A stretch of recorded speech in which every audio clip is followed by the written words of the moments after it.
At approximately 3:17 this afternoon, we began receiving multiple calls for a helicopter that crashed in the water. Basically, the helicopter was a little bit like nose down slightly, and I saw the propeller separating from the helicopter. It kept spinning in the air alone, nothing was attached to it, and the helicopter just fell. Members of the FDNY and NYPD harbor units arrived at the scene, and divers from both agencies entered the water.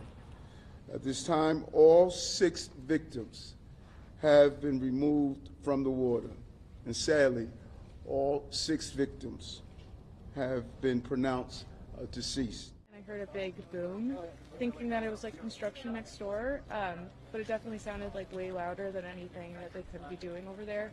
And then I saw a bunch of the boats coming this way, and kind of didn't connect the dots until I opened up my phone, and it was like the first thing on my Instagram that there had been like a helicopter crash. As soon as I heard the noise, I came out. I saw everybody was running through the water. It's like, hey, what's going on? I heard that the helicopter crashed. I'm like, really? I left. I came all over here. That's why I saw where you seen over there. It was nothing but something suspended in the water.